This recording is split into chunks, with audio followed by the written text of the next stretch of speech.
नमस्कार, आप सभी का स्वागत है किस्से और कहानियों में टेल्स फ्रॉम दी हार्ट।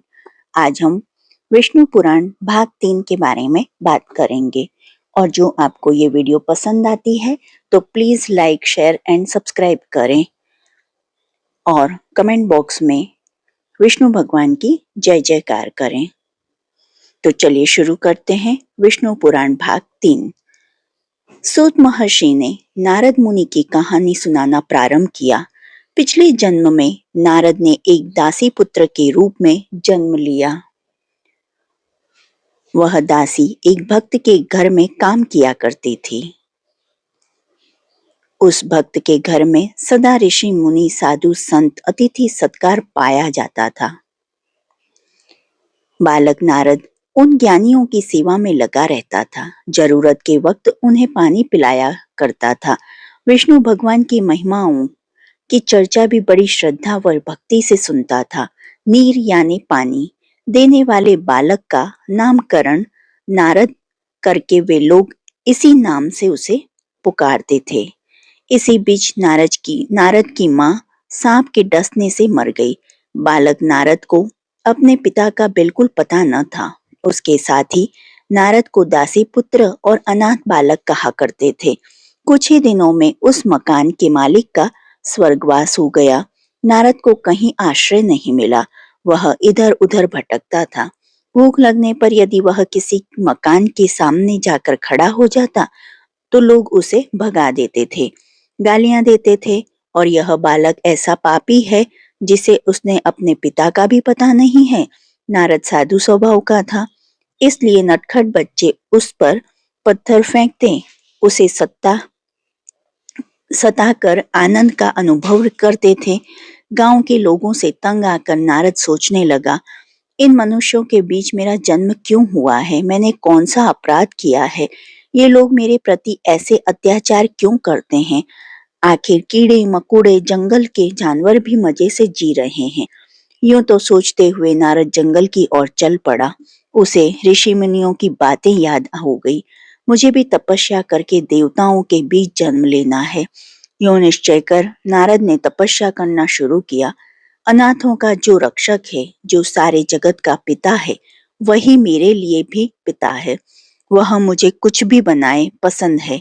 इस प्रकार सोचते नारद ने समय का ख्याल किए बिना भयंकर तपस्या शुरू कर दी। नारद की तपस्या पूर्ण हो गई। उसके भीतर एक तेज ने प्रवेश किया। एक ज्योति के रूप में प्रत्यक्ष होकर विष्णु भगवान ने कहा, वत्स नारद, तुम मेरे अंदर विलीन होने जा रहे हो। इसके बाद तुम ब्रह्मा के मानस पुत्र के रूप में जन्म धारण करोगे। तुम चिरंजीवी होकर तीनों लोकों का भ्रमण करते हुए सदा मेरी स्तुति किया करोगे। इसके बाद नारद ने विष्णु के अंश को लेकर ब्रह्मा के मानस पुत्र के रूप में जन्म लिया और देव मुनि के रूप में पूजा पाने लगे। विष्णु भगवान की लीलाओं के अवतारों में एक नारद का अवतार भी बताया गया है।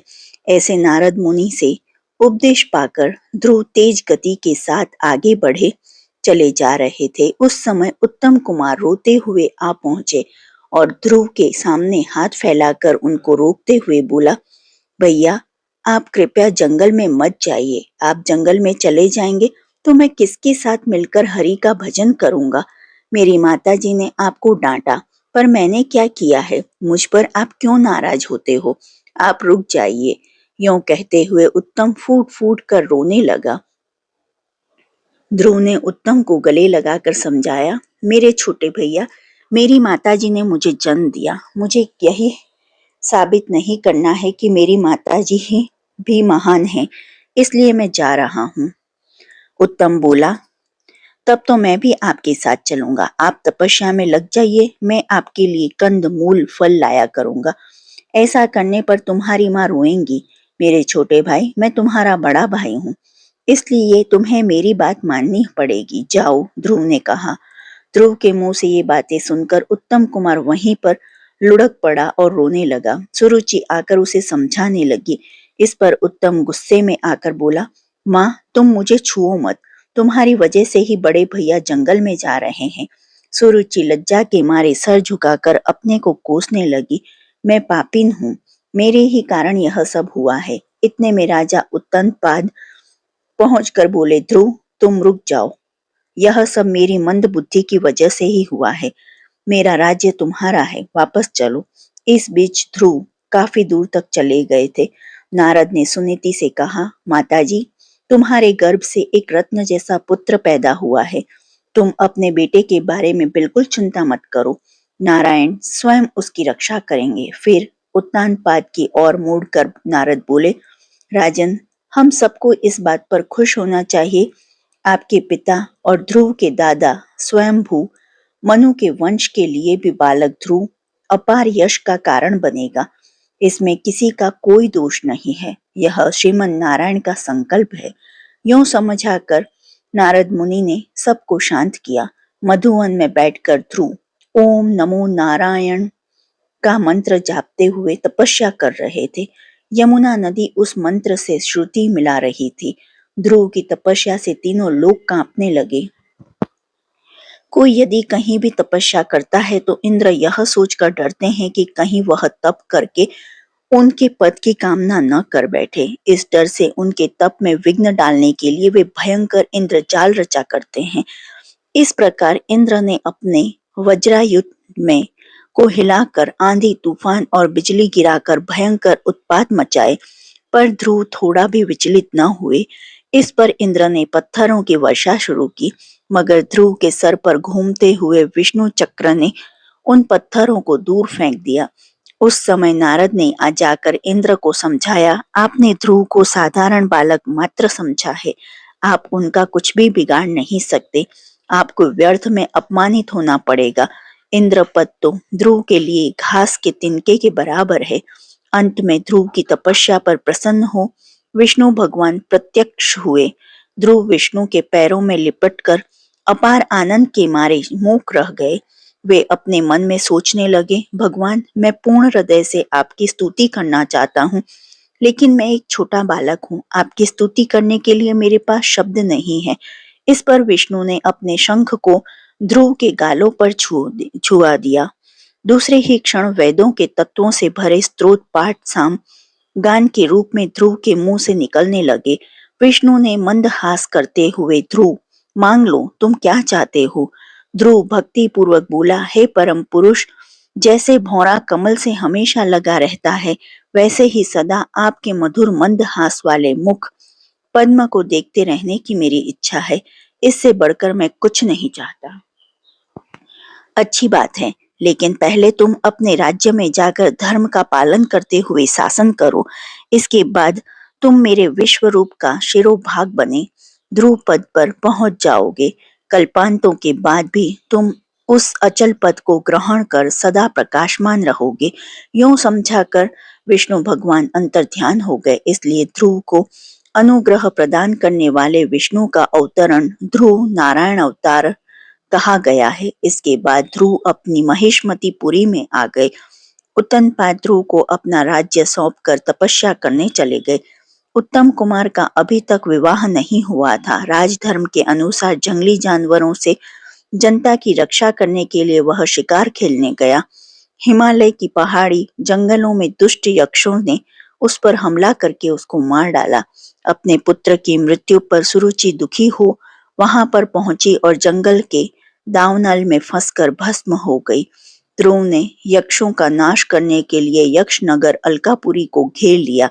मायावी यक्षों ने अपनी क्षुद्र मायाओं का उन पर प्रयोग किया। ध्रुव ने नारायण अस्त्र के द्वारा मायाओं को विफल बनाकर उनको हरा दिया। यक्षराज कुबेर ध्रुव की शरण में आए, उनसे मैत्री करके उनको संपत्ति देकर वापस भेज दिया। ध्रुव के कई पुत्र हुए।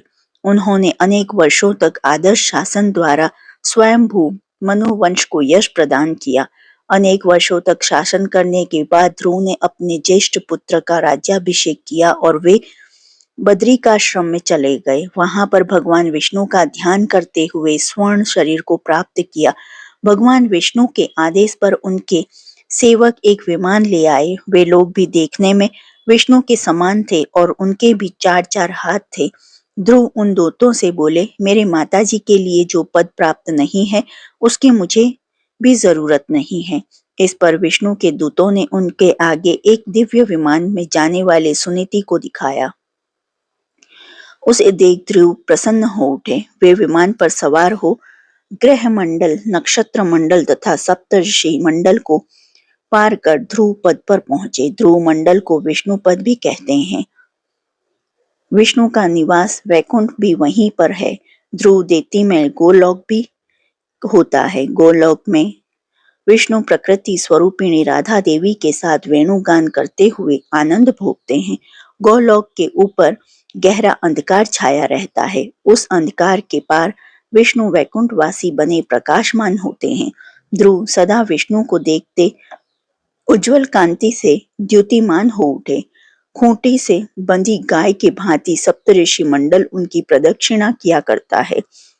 समस्त ग्रह गणों से पूर्ण शिशुमार चक्र उनके नीचे परिभ्रमण करता रहता है। गोलोकों के नीचे ब्रह्मा का निवास, सत्यलोक, तपलोक, जनलोक, महलोक, स्वलोक, भूलोक नामक 7 ऊर्ध्वलोक तथा भूलोक के नीचे अधोलोक कहलाने वाले अतल, वितल, सुतल, रसातल, तलातल, महातल और पाताल लोक के ये 7 मिलाकर 14 लोकों के ऊपर विश्व के शिवराग्र पर ध्रुव समस्त दिशाओं के लिए दिशा सूचक बनकर अचल पद नक्षत्र के रूप में प्रकाशमान रहते हैं। लगन हो तो छोटे बड़े सभी कार्य साधे जा सकते हैं। इसका प्रमाण 5 साल की उम्र में ही तप करने जाने वाले ध्रुव है। यूं ध्रुव की कहानी समाप्त कर सूत महर्षि फिर सुनाने लगे। अगर मत्स्य केवल जलाचर है तो कच्छप यानी कछुआ जल और भूमि पर भी चलता है। जल में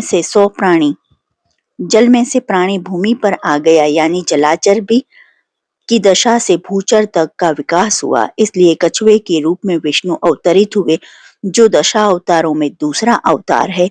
इन शब्दों के साथ सूत मुनि ने कूर्म अवतार की कहानी शुरू की। देवता व राक्षस क्षीर सागर का मंथन करके अमृत पाने के लिए तैयार हो गए। बाहुबल और संख्या की दृष्टि से भी शक्तिशाली बने। राक्षसों ने सोचा कि अगर अमृत प्राप्त होगा तो सारा अमृत उन्हीं लोगों को का हो जाएगा।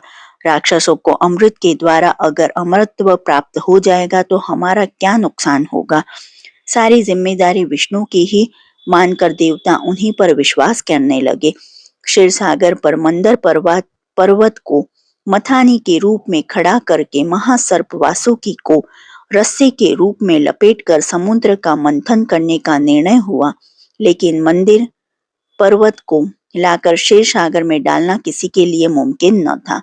विष्णु ने उन पर अनुग्रह करके यह काम संपन्न किया, इसलिए वे गिरधारी कहलाए। राक्षसों ने वासुकी सर्प को सर के छोर पर पकड़ने का हठ किया। विष्णु ने देवताओं को समझाया कि वे राक्षसों की बात मान ले। तब विष्णु ने भी सबके अंत में वासुकी की पूंछ के छोर को पकड़ लिया। इसके बाद क्षीर सागर को मथने का काम शुरू हुआ।